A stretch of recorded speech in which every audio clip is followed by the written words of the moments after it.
BNP. হরতালের সবশেষ জানতে আমরা এখন চলে যাচ্ছি উত্তরাঞ্চলের দুই বিভাগীয় শহর রংপুর ও রাজশাহীতে। সেখানে আছেন আমাদের সহকর্মী শাহ বাইজিদ আহমেদ এবং সৌমিত্র মজুমদার। প্রথমেই চলে যাচ্ছি বাইজিদের কাছে। বাইজিদ, হরতালের পরিস্থিতি কেমন দেখছেন? মাহবুব শারক, এই মুহূর্তে আমি দাঁড়িয়ে আছি রংপুরের সবচেয়ে ব্যস্ততম এলাকা সুপার মার্কেটের সামনে। আমি কিছুক্ষণ আগে বেশ কয়েকটি জায়গা ঘুরে এসেছি। আজকে বিএনপির ডাকে রংপুর এবং রাজশাহীতে দিবসে হরতাল চলছে। মির্জা ফখরুল ইসলামের মুক্তির দাবি, তত্ত্বাবধায়ক সরকারের পুনর্বহাল সহ 11 দফা দাবিতে আজকের এই হরতাল চলছে। মাহবুব শারক, যে আমরা দেখেছি কয়েকটি হরতালে যেরকম নাশকতা ছিল, আজকে এখন পর্যন্ত সেরকম কোনো নাশকতার খবর। সকাল থেকেই হরতালের সমর্থনে বিভিন্ন জায়গায় পিকেটিং করেছে বিএনপি এবং এর অঙ্গ সংগঠনের নেতারা। সকাল 8টার দিকে ছাত্রদল এবং স্বেচ্ছাসেবক দল নগরীর মডার্ন মোড়ে বিক্ষোভ করে। এরপর সকাল 9টার দিকে সিও বাজারে যুব দলের নেতৃত্বে একটি বিক্ষোভ মিছিল হয়। এরপর 9:30টার দিকে দলীয় কার্যালয় থেকে বিএনপি মিছিল বের করে। বাইজিদ, এখন মানে যানবাহন চলাচল কেমন?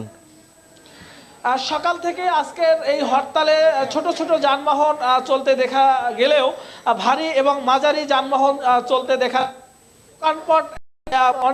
বন্ধ। তবে অফিস আদালত খুলে উপস্থিতি।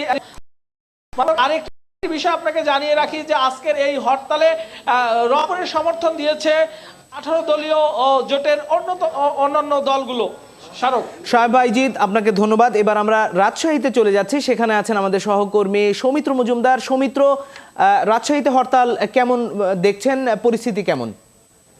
শারক, আপনি প্রথম থেকে যেমনটি বলছিলেন যে আজকে বিএনপির যুগ্ম মহাসচিব মির্জা ফখরুল ইসলাম আলমগীর এবং নাটোরের সাবেক সংসদ সদস্য কেন্দ্রীয় স্বনির্ভর বিষয়ক সম্পাদক রুহুল কুদ্দুস তালুকদার দুলু এবং তত্ত্বাবধায়ক সরকার দুলুর মুক্তি এবং তত্ত্বাবধায়ক সরকারের পুনর্বহালের দাবিতে রাজশাহী এবং রংপুর বিভাগে আজকে সকাল সন্ধ্যা হরতাল চলছে। এখন পর্যন্ত আমরা কিন্তু এখানে নাশকতার কোনো খবর আমরা পাইনি।